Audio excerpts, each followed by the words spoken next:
Assalamualaikum warahmatullahi wabarakatuh. Bismillah, alhamdulillah, wala hawla wala quwata illa billah, amma ba'd. Hadratul muhtaramin, para alim, para ulama, para sepuh bin sepuh yang kami hormati, semua jajaran pengurus syuriah dan tanfidiyah Nahdlatul Ulama Ranting Desa Tembok Kidul, yang kami hormati pimpinan Gerakan Pemuda Ansor Ranting Desa Tembok Kidul yang berbahagia.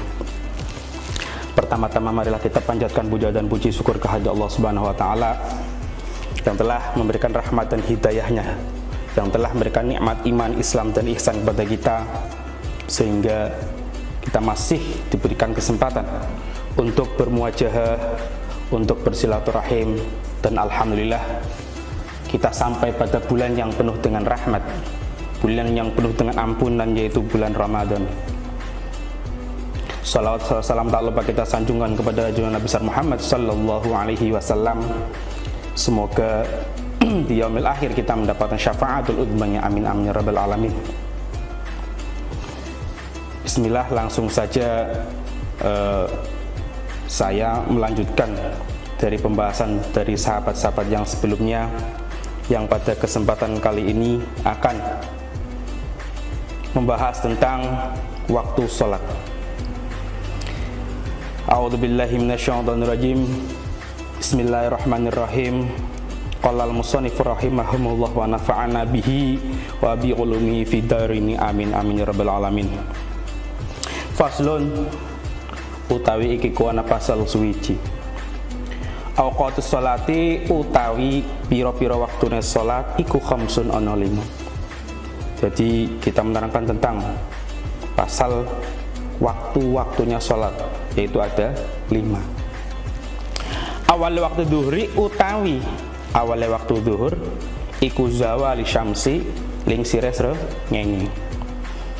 Wa akhiruhu, utawi akhire waktu duhur iku masiru dhilli syai'i, dadine ayang-ayang suwiji, dadi iku misluhu madani ing syai' ghairu dhillil istiwa'i, sakliyane ayang-ayang kang madani ing syai'.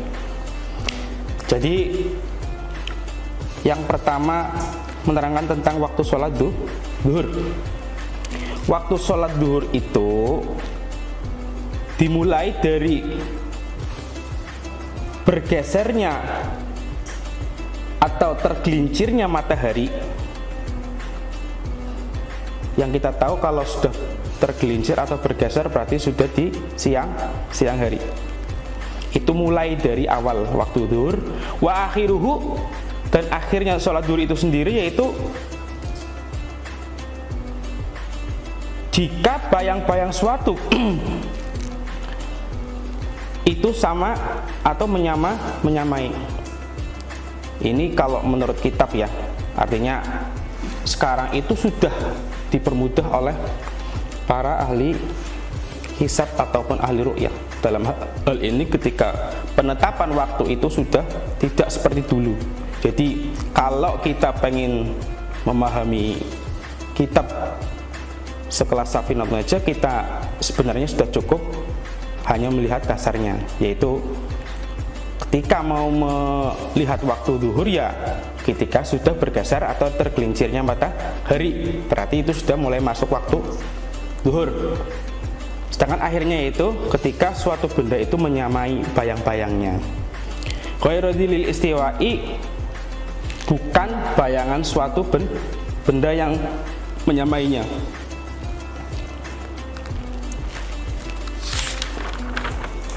Wa awal waktu asri, utawi awal waktu asar. Sekarang kita menuju ke waktu asar. Iku idza sara alikane dadi apa dilukul syai'in, ayang-ayange saben-saben suwiji dadi iku misluhu madani ing dil. Wa zadalan nambahi apa dil qalilan kelawan kedik. Jadi untuk waktu awalnya waktu asar itu ketika bayangannya suatu benda itu sudah mulai sama. dan ditambahi sedikit. Jadi kalau kita di tengah-tengah lapangan yang gersang itu, kita bisa menaruh kayu atau apa, itu bisa untuk pegangan kita untuk masalah sholat sudah masuk atau belum, itu bisa.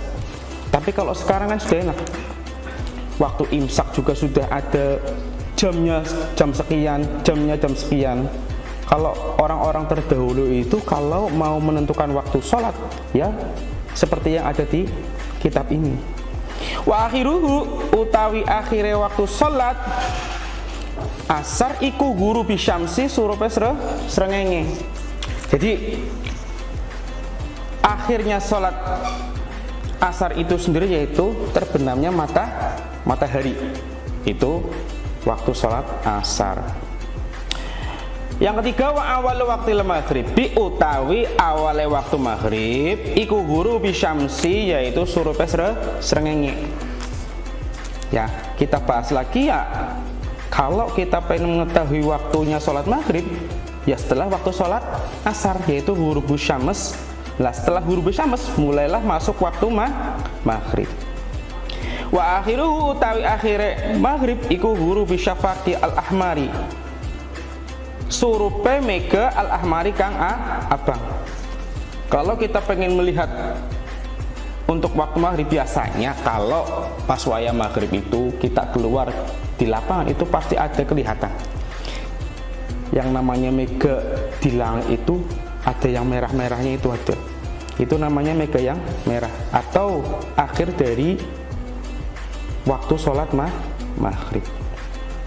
Lanjut, wa awal waktil isya'i utawi awale waktu isya iku huruf syafaqi al ahmari surupe mega kang abang. Wa akhiruhu utawi akhire salat isya iku tulu il fajri metune fajar as-shadiqi kang bener.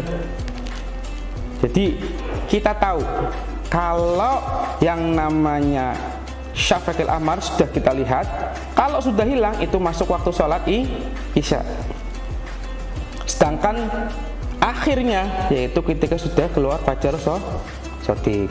Wa awal waktu subhi utawi awale waktu subuh iku tulu'il fajri metune fajar shadiq. Wa akhiruhu utawi akhire sholat subuh iku tulu'i syamsi metune srengenge. Jadi nek bahasa waktu dari mulai duhur, asar, terus kemudian waktu maghrib, isya itu selalu menyambung, ya kan? Kalau waktu asar itu setelah masuk dari akhirnya sholat duhur. Kalau waktu maghrib itu setelah akhirnya sholat asar. Kalau waktu isya yaitu setelah akhirnya sholat maghrib. Sama halnya ketika sholat subuh, waktu akhirnya sholat isya. Itu adalah waktu yang ada di kitab Safinatun Najm. Al-asfaqu utawi piro-piro mega iku salah satu ana telu. Jadi yang namanya mega itu ada 3. Al-ahmaru nyatane abang, wa aswarulan kuning, wa abyatulan putih. Jadi pembagian mega itu sendiri ada 3. Yang pertama merah, kuning, dan abyad. Ya, putih, bukan pelangi ya. Beda kalau pelangi. Kalau pelangi itu merah, kuning, hijau. Kalau mega ini berarti dari merah, kuning, nggak ada hijau, tapi putih. Al-ahmaru utawi mega kang abang iku maghribun manjinge salat maghrib. Lah ini jadi patokan. Jadi patokan kita ketika sudah masuk sudah kelihatan mega yang merah itu berarti maksud waktunya salat maghrib. Wal aswaru utawi mega kang abang wal abyadulan putih iku isyaun manjinge salat isya. Ya. Jadi kalau sekarang ya sudah bisa dilihat dengan menggunakan jam. Kalau dulu itu enggak, beda. Patokannya ya ini. Kita melihat adanya mega merah, mega kuning atau mega putih. Itu untuk patokan sholat. Terus kemudian Wa yundabu apa takhiru sholatil isai il ayyaghiba asyafaqu al-asfar wal abyadu.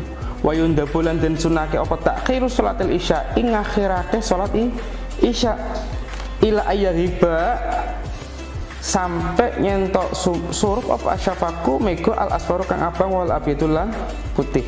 Jadi kita itu malah disunahkan untuk mengakhirkan sholat isya ya sampai terbenamnya mega yang kuning dan yang putih. Nah di sini kalau kita pengen sholat isya itu disunahkan di akhir sholat di akhir waktu ya kalau untuk sholat isya. Tapi iya wis di akhir teman-teman malah kebabasan sampai subuh akhirnya sholatnya kodok keyo ora apik. Nek pandiniati sholat isya nang akhir waktu alarmnya sing seru yang bisa aja cuman HP sing di setel alarm, tapi juga alarm sing memang bener-bener suaranya banter sing akhirnya sampai tanging go sholat isya. Tujuannya apa? Nek sholat isya diakhirkan itu tidak hanya sholat isya, tapi juga sholat sunnah tahajud. Itu memang waktu yang di sepertiga malam itu disunahkan untuk sholat isya atau diakhirkan sholat isya. Mungkin hanya itu yang bisa kami sampaikan. Kurang lebihnya mohon maaf. Wallahul muwaffiq ila aqwamit thoriq. Assalamualaikum warahmatullahi wabarakatuh.